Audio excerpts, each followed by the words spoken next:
What's up, YouTube? It's your boy Uncle Fred back in the house again. Give you the latest and the greatest of all newsworthy things in the world of sports as it relates to the NFL and Dallas Cowboys. See that right there? And so anyway, hit that like and hit that subscribe button and get involved in the Uncle Fred experience. We need you. We can't do it without you. So please come in and help us build this thing so we can do bigger and better things. So I ask y'all to come on in with us. So anyway, Cowboys for a couple of just a little few Cowboy notes, and we know they're off this week. So I'm probably doing a few videos on some, maybe some special interest things, maybe some player spotlights and things of that nature. So won't be no game to do pregame and postgame reactions of or whatever. But there's still Cowboy stuff to talk about. So the first thing, number one, is going to be the status, the health of our leader, Rayne Dakota Prescott. As we know, in last week's game on the final play in overtime, when he threw that fired that 35-yard pass to CeeDee Lamb on that walk-off, we know he kind of came down weird on his ankle. On his calf, I should say, not his ankle, but it's the same ankle that he had issues with his that he had the compound fractures on that same right calf. So anyhow, an MRI was done on Monday, showed the calf strain wasn't severe enough to cost Prescott any time going forward. Sources tell CBS Sports and the current medicine is lots of rest during the 2 weeks off, along with some rehab work to begin in a few days, which is kind of like what we was telling you at the onset, like Tuesday or Wednesday. I'm giving an eye roll at this right here, but team owner Jerry Jones provided the latest update on Friday, and he's anything but concerned about Prescott. For Jones said of Prescott, I feel good about his status. And I'm giving an eye roll at that because you know how I feel about it, our owner wanting to be in the limelight. That's like nails on a chalkboard to me. I wish he would stop that. That just irritates me to no end because it's like, dude, if you're doing all that, what are you hiring coaches and personnel and public relations and stuff people to do if you doing all that? I mean, because these are the kind of things that Mike McCarthy should be doing. Okay. Reports on status, who's going to play, who's not going to play, all these sorts of things. Your owner really shouldn't be involved in that. And I give a big old eye roll at that really the media, 105.3, The Fan, in which he has a weekly, him and Steven have weekly radio shows. They enable them with that foolishness. And that's one thing as a Cowboy fan that I could do without, because I don't think it adds anything to the Cowboys other than makes him feel like, it's just strokes his ego. That's the only thing I say about that. And but anyhow, so he said if we were playing this week, he could play, but he's gonna take this week off and do all that stuff. So that's good. And hopefully, if he's 100% when we travel up to Minnesota, that's that will be key if we're gonna prevail and win our sixth game of the year. So let's just hope for that. While we're on Dak Prescott, because there's other Dak Prescott news this week. And Pro Football Focus and some other media outlets have kind of compiled the top 5 or top 6 quarterback indexes. And surprisingly, it's really polarizing because a lot of people have some strong opinions on this. They had rated Dak Prescott as the top quarterback so far this year, the number 1 quarterback. And there's some matrices that they use and then it's 6 quarterbacks that they tallied, and I'm assuming all of these are in the MVP running. But it was six quarterbacks that they tallied on that, and they're Dak Prescott. It's Tom Brady, Kyler Murray, Lamar Jackson, Derek Carr, and Patrick Mahomes. Now, some of the point of contention is that Dak was rated as number 1 because he ranked in the top 1 or 2 in all of the statistical categories that they use in their matrix. And so what it comes down to, so far this year, Dak is completing of the group of quarterbacks I just listed. Okay, Dak Prescott is completing 73.1% of his passes. That comes in at number two to Kyler Murray, who's coming in at 73.8. So it's 0.7 percentage points. So he came in second, passing for 1,813 yards, which that's 4th. Comes in behind Tom Brady, Derek Carr, Patrick Mahomes, and then Dak comes in at 4. Okay, 8.4 yards per attempt. That's 3rd behind Kyler Murray, Lamar Jackson, and then Dak's 3rd. And touchdown passes, he's number 3 behind Patrick Mahomes with 18, Tom Brady with 17, and Dak with 16. Interceptions with 4, and that ranks 2nd behind. Well, actually, he's tied for 2nd behind Tom Brady. Tom Brady only has 3, and he and Kyler Murray both have 4.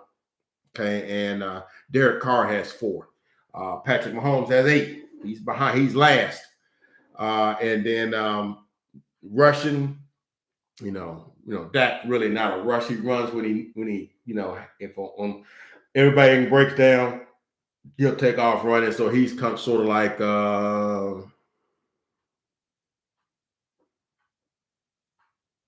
3rd with 70 yards rushing. And Lamar Jackson's number 1 with 392 with that. And then Patrick Mahomes is number 2 with 184. And then you got Dak with 70, and then you got actually Dak is 4th because it's Kyler Murray is 116, and then Dak's 4th with 70, and then you got Tom Brady with 37, and then Derek Carr is last at 28.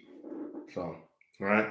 But because now the thing with the point of contention is Dak didn't come in number 1 in any of the categories, but he was in like the top 2 or 3 in all of the major ones, like yardage, completion percentage, yards per attempt, and that sort of thing. So they graded him out at 1. So that's and hey, I'm gonna be honest, I don't think he's number 1, but I think he belongs in that group of guys. He belongs to that group of guys. He's not a stranger in that group of guys. He should be in that group. And I don't know if he's 1st, 2nd, 3rd, but that at the end of the day don't really matter. The goal of the game is to win games. But I'm just happy that Dak is starting to get more respect at the quarterback position. And I was one that was getting tired of this. Said, oh, he's only good if Zeke is running well. He can't really run. And then we saw a game on Sunday when Belichick basically threw everything, went to kitchen sink at Dak, and he was able to prevail. A lot of post snap, a lot of pre snap, and things of that nature. So, but now that transitions us to another story that we had this week. And I kind of got wind of it on Skip and Shannon. They talked about it. One of my YouTube brothers, Mark Holmes, who does a Cowboy sports YouTube channel, and he talked about it as well. And it's basically dealing with Cowboys and their shifting and their offensive personnel groupings. And I thought this was interesting, and it's something that they sort of stumbled across. And sometimes they say, necessity is the mother of invention. Okay, you need something, and that's when you discover something, or because you got to figure out a way to do something that you don't have, and then you figure out and get a workaround on how to do it. So we do know the first game of the season that somewhere in the first, I think the second quarter, Michael Gallup, our slot receiver, went down with a calf injury. I believe it's a severe calf strain because he hasn't been back since then. Excuse me. And just for people who may not know, and I'll try to make it as simple as I can. For the most part, the Cowboys run what they call 11 personnel. And what that involves is like you got and both, especially in that three receiver sets. So they come with 3 wide receivers, 1 tight end, 1 running back. So that's called 11 personnel. Okay, and if you look down through the years, and there's an article that talks about that, and throughout the years, started from 2016, that's Dak's first year, they ran 11 personnel on 60% of the snaps. Then in 2017, it went up to 61, and 18 went up to 68%. And then 60 in 2019, 67, and then last year it jumped up to a whopping 79%. And they were even higher than that in the games leading up to Dak's injury on that 11th of October 2020. And so, but this year we're down to 55% in that position group. Okay, and so we do know that on the first day, the first game when they played Tampa Bay, that they of course, they were running 3 wide receiver sets with Amari Cooper and CeeDee Lamb, and then you got Michael Gallup. And you got 1 tight end, usually with Blake Jarwin or with Dalton Schultz. Then you got Zeke, and then you got your 5 offensive linemen, and that's what you ran out there with. The problem is that this particular offensive position grouping made it harder to determine the reads and things like it, and it made it harder to shift back and forth between 2 different. Between running and passing, you'd almost have to substitute different guys in depending on what you want to do. You want to pass, you want to run, because what teams try to do in order to try to not try to fool teams, but we know teams got tendencies. So what they try to do is if they're going to run the ball, they want to present a formation that looks like a pass, so that the defense will put pass coverage units out there that would make it, more favorable to run it against. So what they would do, they would run passes and runs out of the same formations. But that's hard to do when you're running 3 wide receiver sets, because you can't really run heavy with 3 wide receivers because you're kind of spread out, and so you can't really, you don't have enough muscle to really run it.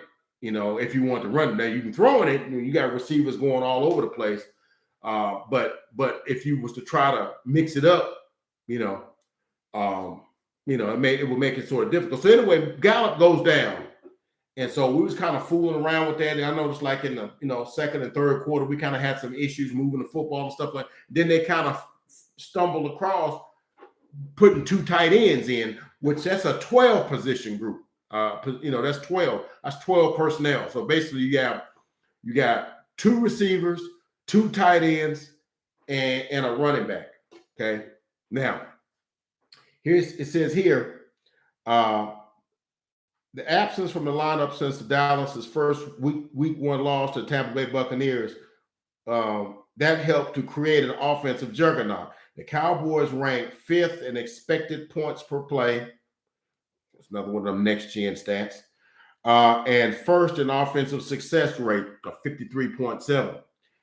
this season, despite Matt Gallup missing so much time. And the reason being is because they can also run the ball from these sets. So so you can kind of run the ball and or it says now after the Cowboys drafted Lamb, it seems like Gallup moved further down in the pecking order. Okay.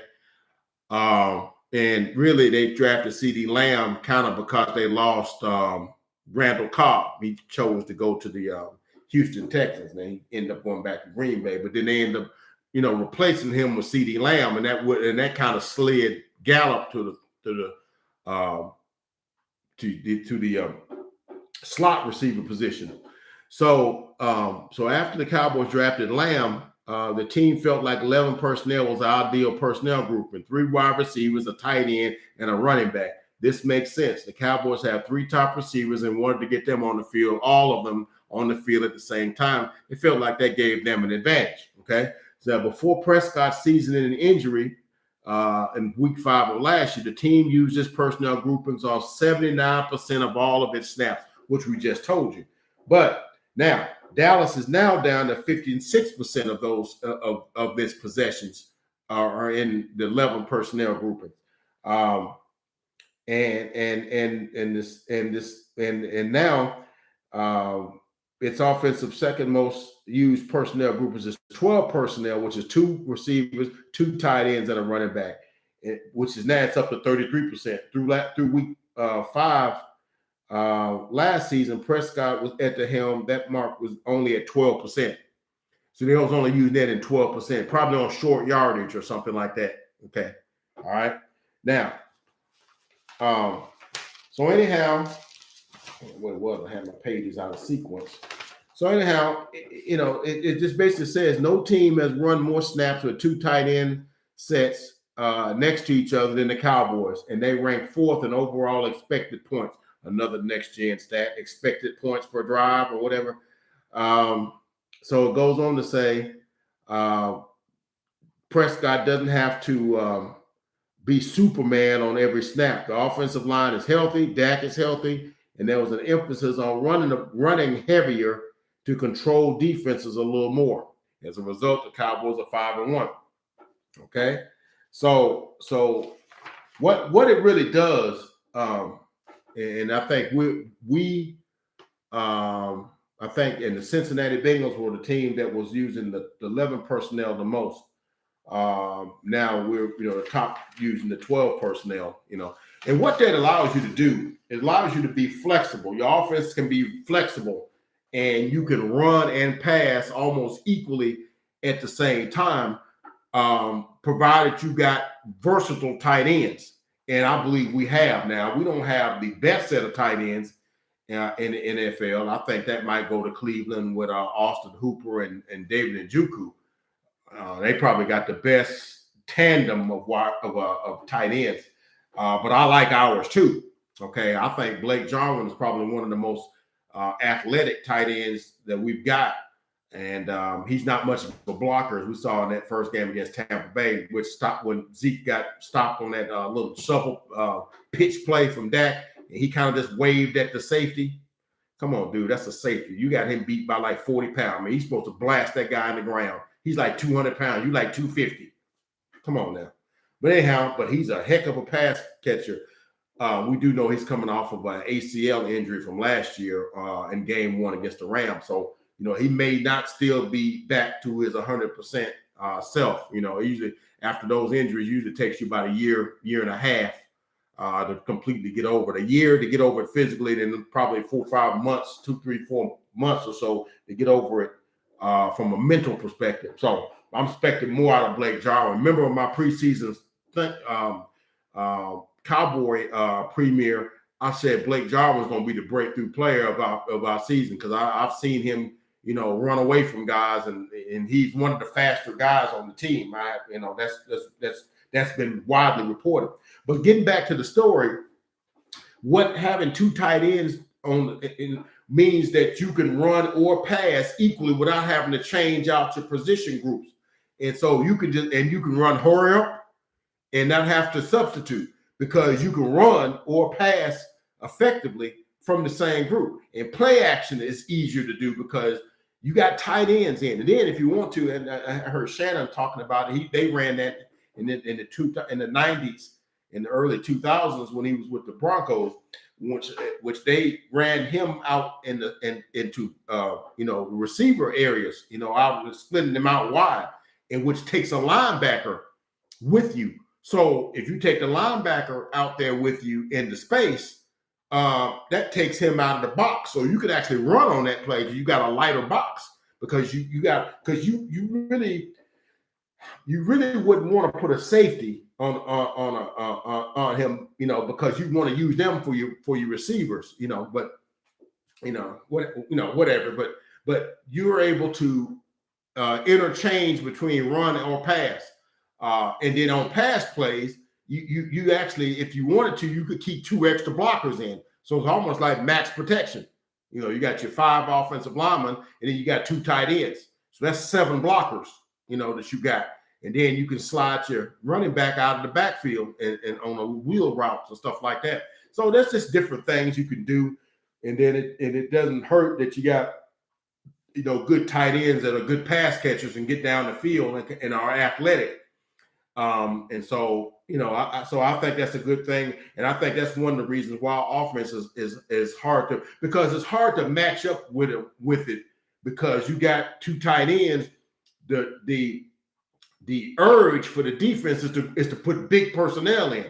Well, if you put big personnel in, we could throw the ball and then you got a mismatch, but we could also run out of that formation as well as you have, you got 2 tight ends blocking them edges. Then on pass plays, it creates a wider line of scrimmage where the pass rushers can't get around the edges, when it gives you that extra half a second or whatever time. And sometimes that's all you need to get your pass completed.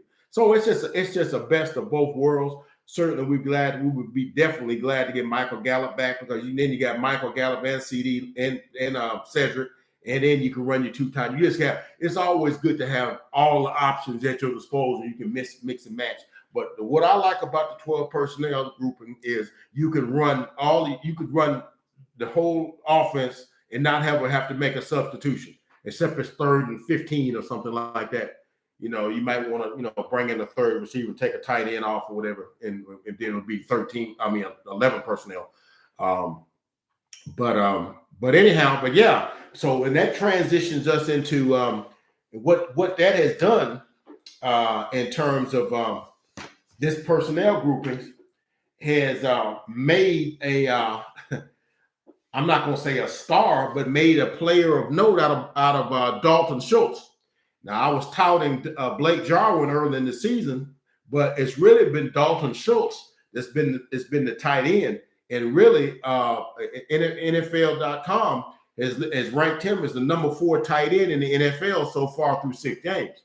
Okay, and they ranked, in front of him you got Mark Andrews of the Baltimore Ravens. You got Travis Kelce of the Kansas City Chiefs. You got Dawson Knox of the Buffalo Bills. And then right there underneath that, little old Dalton Schultz. Okay. I think Mark Andrews has like 40 catches for like 468 yards. He's averaging 13.8 yards per catch. He has 3 touchdowns. Travis Kelce has 38 catches for the same 468 yards. And he's got 4 touchdowns. Dawson Knox, I think he has like 30 catches, and he's averaging 13.6, but he's got 5 touchdowns. He's leading them in touchdowns. Then Dalton Schultz at number 4, 31 catches, 389 yards, averaging almost 12 yards a catch, and 3 touchdowns.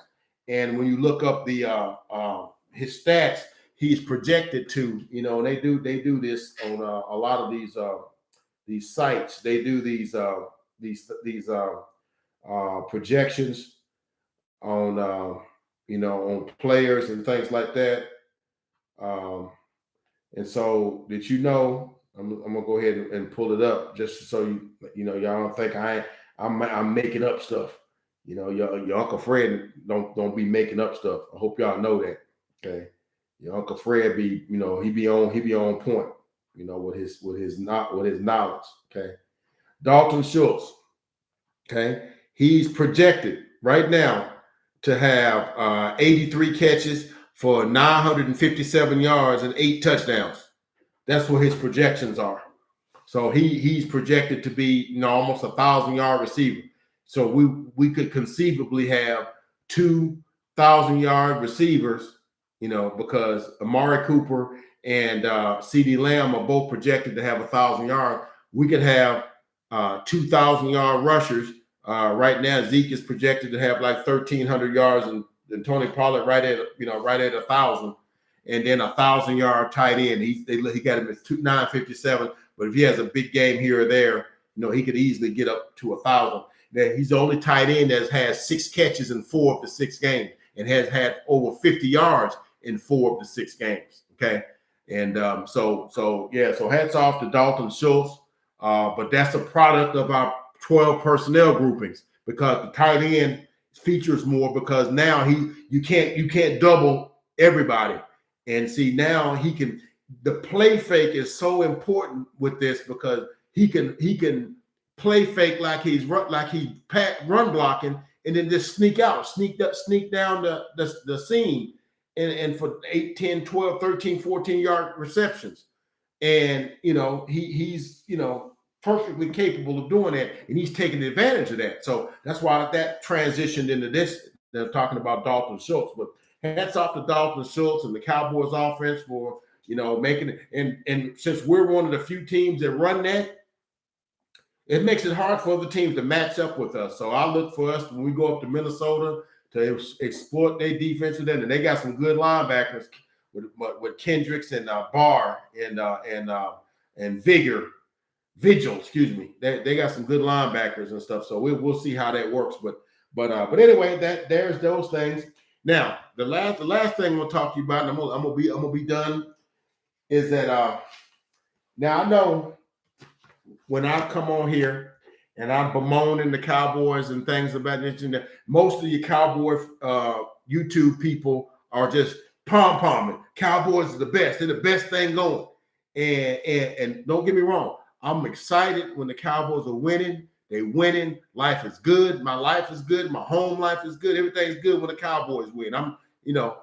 Cowboys don't win, I'm not happy. But understand this. Your Uncle Fred been around for a minute, all right? I've been watching Cowboys. I've been watching football since the late 70s, okay?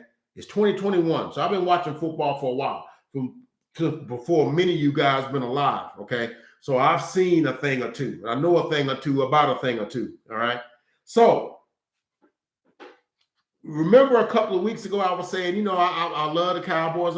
I said, but they just give up too many big plays, too many chunk plays for me. And I said, and until they get that under control, they're not going. It's going to be hard for them to beat good teams, because they're letting mediocre teams gash them for big yards. And so this guy writing for Fox Sports, David Hellman, wrote about the same thing. So Uncle Fred be in tune with what's going on. Uncle Fred ain't gonna steer you wrong. I know what I be seeing. No, pardon the grammar, but I know what I be seeing. All right. So anyhow, he wrote an article here, and they're talking about going into the bye week, the things Mike McCarthy's should be working on, and things like that. It says now, he says now, here's an educated guess on one of the topics covered in those meetings that they're going to be having in the off week. One of the biggest problems to this point of the season has been explosive pass plays. Where have you heard that? You heard it from your boy, okay? Your boy be watching this stuff, all right? Explosive pass plays.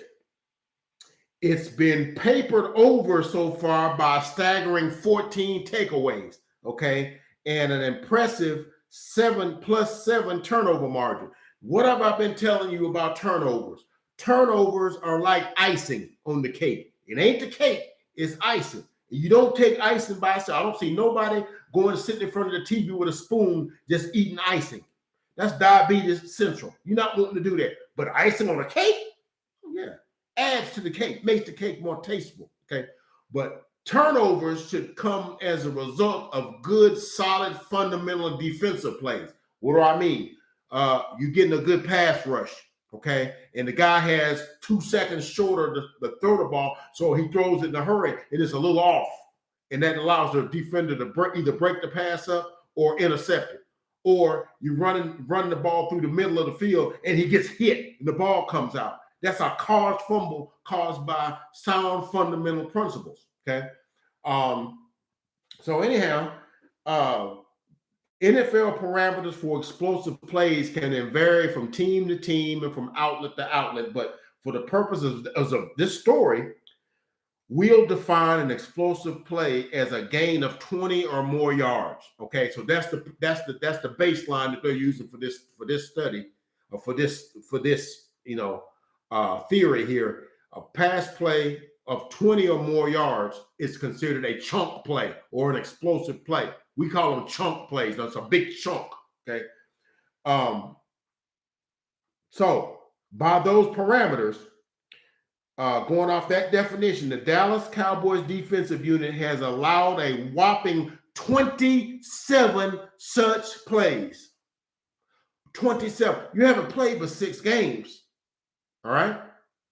And you allow 27 20-plus yard pass plays. Now, that ain't including the running plays. Now, I saw 2 running plays of 20 more yards in the New England game. That ain't even including the pass plays. Okay. I mean, the running plays. All right. So 27 explosive plays through 6 days. Now, I don't know if that's leading the league, but I know that's an exorbitant amount of large yardage gained plays. Okay. Now, so it says now, if we can take away those explosive plays, this is secondary coach Joe Witt Jr. who's saying this now. Just listen to what he says. If we can take away those explosives out of our game, we go from being a secondary right now, in my opinion, that's average to good to the next level. Okay.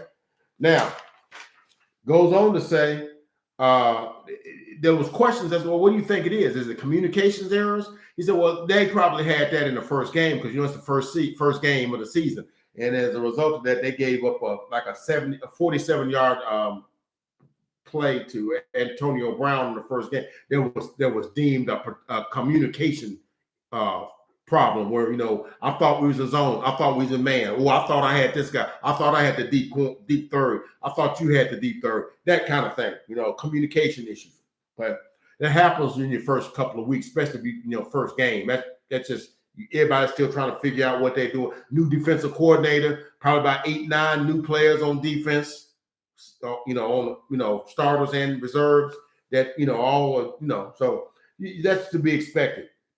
Okay, the Cowboys have allowed at least 3 explosive plays in every game this season. And remember, I told you back a couple of weeks ago, the Cowboys have allowed a 300-yard passer in every game, except last week. Mac Jones only had 229, but he did have a 75-yard shocker in the fourth quarter, which is the biggest play we've allowed all season. Okay. So anyway, you have that, and then it's just we just he says now there seems a lot of questions about miscommunication, which is understandable. It said that was understandable last year when you had Mike Nolan, which nobody understood his defensive concepts. Nobody understood who was supposed to be where. But since Mike Quinn, he's bringing in a reputable defensive reputation. From coordinating the Legion of Boom. So, you got to look at that. So anyhow, if you chart the snaps, which word ring true? Of those 27 explosive plays, 13 of them come with some sort of yards after the catch, or what we call yak yards. You catch it, and really, if you're in position, you bring the guy down. But that don't be what happens, though. See, so anyhow. An example of this, and we talked about this, and the guy's name is in here that I couldn't remember his name. One of the most egregious examples is Week 4 win against the Carolina Panthers. Sam Darnold threw for 301 yards, but more than that, 1/3 of them came on broken catch and run opportunities. And they listed that DJ Moore had 2 of those. And then the other dude, Brandon Zylstra, that's the other guy. I couldn't remember his name. Okay. All right. And it lists, how much the air distance was of the play, and then what the yak yards were, and then you added up how much yards there was in total. So basically, he's saying you took passes of 19, you took passes of 6, 16, 10, 6, and 16. 10-yard pass, 6-yard pass, and 16-yard passes. And it turned into yak yards of 19, 33, and 39. So I took the liberty of adding them up. So that turns into the 10-yard play and yak of 19 yards. That's a 29-yard pass play.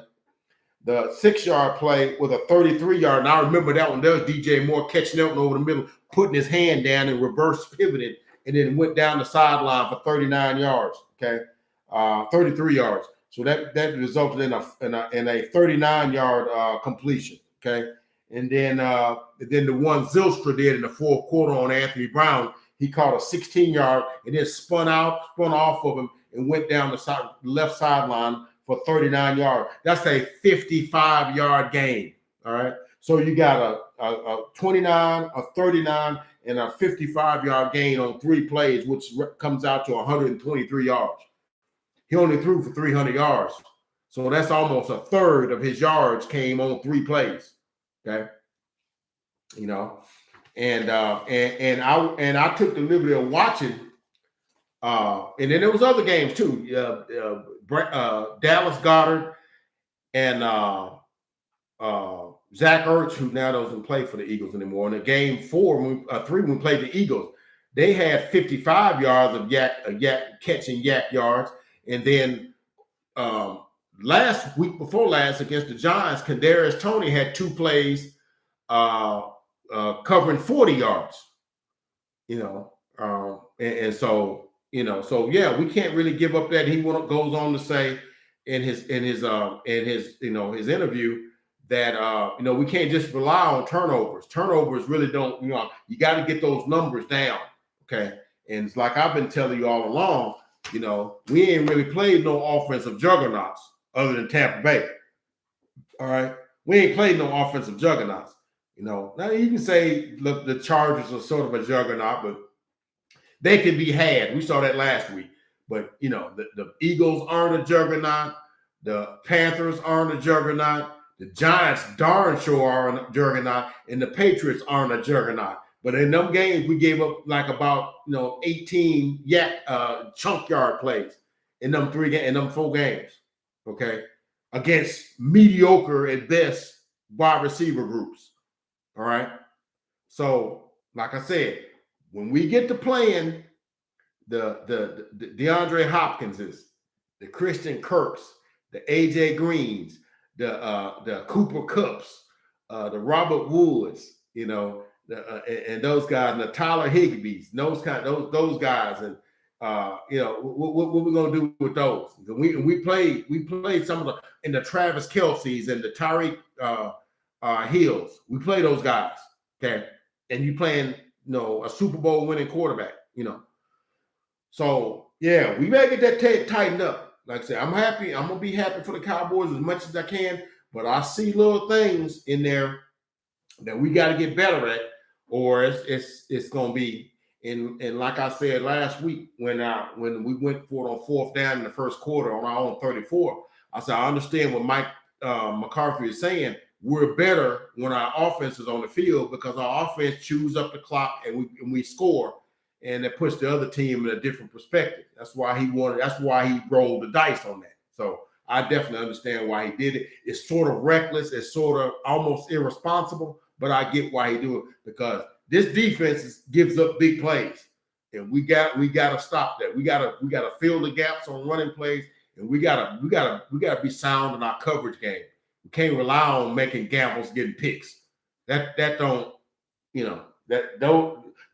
on picks is what got us that 75-yard touchdown against us. and we got to stop. That's just an instance of what will happen. But that just let you know, Uncle Fred ain't just saying stuff just to be saying stuff, just to be a Debbie Downer. I know y'all think Uncle Fred is Debbie Downer. He don't let the Cowboys be great. Just let them be great. And I'm like, they can be great, but I expect better because I've seen what Super Bowl winning teams have and what they do and how they work and what defenses look like. But a defense that's giving up legendary yards to average players ain't gonna win no Super Bowl. We got to get better in those areas. Okay, but that's all I got today. Now we do know that the November 2nd, the trade deadline is coming up. There's been a lot of things. Jerry is saying we open for business. But it's been a lot of people that we can't even get on the field now because they're hurt. We get Lyle Collins back, but what is Lyle Collins going to do? Is he going, what are we going to do? Because Terrence Steele is handling his business on their right side. And I know people said, well, he ain't Lyle Collins. I mean, I can't tell because Lyle Collins handled his business too. But Lyle Collins make $13, $14 million a year, and Terrence Steele make $1 million.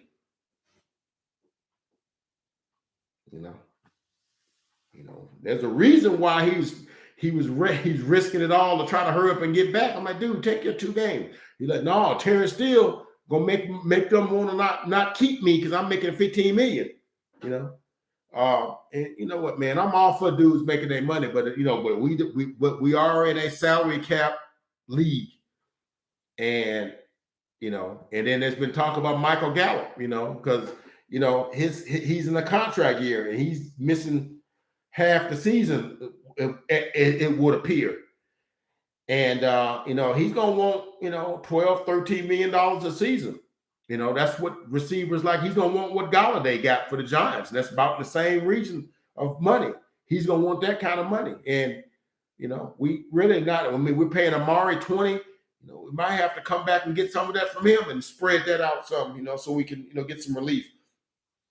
CD ain't making no money. He's on a rookie pay scale, and Michael Gallup has played his 3 seasons. He's in a contract year, and he's gonna want money. And so we got a dilemma to either try to negotiate, see if he'll take a hometown discount, make a trade, or just hang on to him if he signed with somebody else. People don't know we get compensatory picks when you do that.